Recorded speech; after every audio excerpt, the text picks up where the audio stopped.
ঈশ্বরের ধন্যবাদ হোক, ঈশ্বরের নাম উচ্চীকৃত গৌরবান্বিত হোক। আমি রেভারেন্ড পার্থ চ্যাটার্জি ঈশ্বরের পবিত্র সুন্দর মধুর বাক্য আপনাদের সকলের জন্য নিয়ে এসেছি, যেন আমরা ঈশ্বরের বাক্যে পরস্পরকে গেঁথে তুলতে পারি।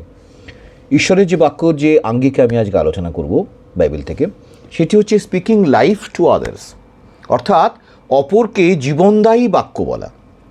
আমরা জানি আমাদের গান বইয়েতে আছে পবিত্র বাক্য, মধুর বাক্য, জীবনদায়ী বাক্য, সুন্দর বাক্য, মধুর বাক্য, জীবনদায়ী বাক্য।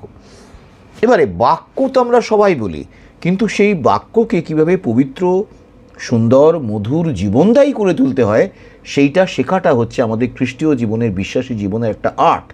এবং যদি আমরা সেটা শিখতে পারি তাহলে আমরা কিন্তু খ্রিস্টের প্রকৃত ক্রুশ বহনকারী হিসাবে কিন্তু এই জগতে মানুষদের মধ্যে এবং আমাদের মণ্ডলী, আমাদের যে মানুষদের তত্ত্বাবধানের ভার আমাদের দেওয়া হয়েছে তাদের মধ্যে আমরা কিন্তু খুব সুন্দরভাবে জীবনযাপন করতে পারবো এবং তাদেরকে গেঁথে তুলতে পারবো, যদি আমাদের বাক্য জীবনদায়ী বাক্য হয়। তো লেট আস সি যে আমাদের যে মুখের কথা, সেই মুখের কথার কিন্তু দুটো অ্যাঙ্গেল আছে। হয় সেটা নারকীয় হতে পারে, নরকানল জ্বালিয়ে তুলতে পারে, অথবা সেটা স্বর্গীয় হতে পারে, শান্তি আনতে পারে। যার জন্যে পবিত্র বাইবেলের হিতোপদেশের 18 অধ্যায় 21 পদে বলছে, মরণ ও জীবন জিহ্বার অধীন, যাহারা তা ভালোবাসে তাহারা তাহার ফল ভোগ করবে। অর্থাৎ এই মুখে এই জিহ্বাতে জীবনও আছে, মরণও আছে। কেউ জীবনকে ভালোবাসতে পারে, কেউ মরণকে ভালোবাসতে পারে। যে জীবনকে ভালোবাসতে পারে সে জীবনের ফল ভোগ করবে, যে মরণকে ভালোবাসবে সে মৃত্যুজনক মরণের ফল ভোগ করবে। অর্থাৎ ভালো এবং মন্দ যেটাকে আমি ভালোবাসি আমার জিহ্বা দিয়ে সেটাই বেরোবে এবং আমার জীবনে সেরকমই ফল আমি প্রাপ্ত হব। দ্বিতীয়ত হচ্ছে প্রভুর বাক্য বলে রোমীয় 12 অধ্যায় 14 পদে যে কিভাবে একজন বিশ্বাসীর বাক্যকে জীবনদায়ী করে তুলতে হয়। যাহারা তোমাকে তাড়না করে তাহাদিওকে আশীর্বাদ করো, অভিশাপ দিও না। অর্থাৎ আমাদের জিহ্বাকে যাতে কোনো রকমভাবে, এমনকি তাড়নার সময় তো যাতে নেগেটিভভাবে ব্যবহার না করতে হয়, সেই জন্য প্রভুর বাক্য বলছে যে যদি কেউ তোমাকে তাড়না করে, অত্যাচার করে, তাকে অভিশাপ দিও না, শাপ দিও না, বরঞ্চ তাকে আশীর্বাদের বাক্য বলো, যাতে তোমার মুখ দিয়ে বেরোনো বাক্য যেন জীবনদায়ী হয়। সেই বাক্য যেন তার জীবনে কোনো অভিশাপ ডেকে না আনে, কিন্তু সেই বাক্য যেন তার জীবনে পরিবর্তনকারী বাক্য হয়। সে যে তোমার ওপর তাড়না করছে সেই বিষয়ে যেন তার হৃদয়ে যেন সেই অনুতাপ উপস্থিত হয়, সেই যেন হৃদয়ে পরিবর্তিত হয়, একটা পরিবর্তিত আত্মায় পরিণত হয়। কিন্তু তোমার মুখ যেন কখনো তার প্রতি কোনো কঠোর বাক্য, কোনো কর্কশ বাক্য বা কোনো অভিশাপদায়ক বাক্য যেন না বলে। তৃতীয়ত আমরা যদি দেখি 1 থেসলোনিকীয় 5 অধ্যায় 11 পদ, সেখানে প্রভুর বাক্য আমাদেরকে বলছে যে তোমরা পরস্পরকে আশ্বাস দাও এবং একজন অন্যকে গাঁথিয়া তোলো। এই যে বিশ্বাসীদের মধ্যে একটা ঈশ্বর একটা দায়িত্ব দিয়েছেন যে একজন অন্যজনকে গেঁথে তুলবে। কীভাবে গেঁথে তুলবে?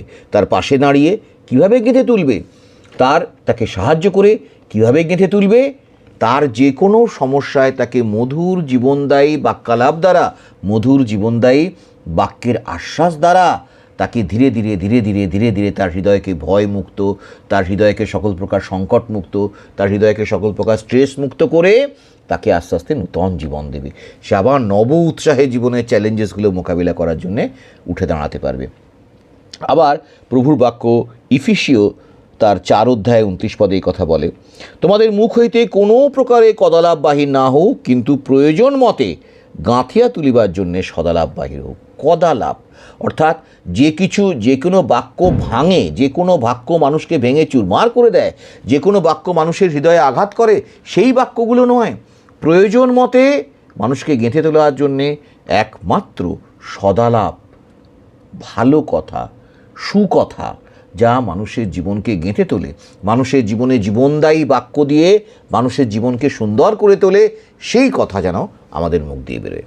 তাই কথা আমরা সবাই বলতে জানি, ঈশ্বর আমাদের প্রত্যেককে কথা বলার শক্তি দিয়েছেন, কিন্তু খ্রিস্ট বিশ্বাসী হিসেবে কীভাবে কথা বলতে হয় সে কথা হয়তো আমরা অনেকেই জানি না।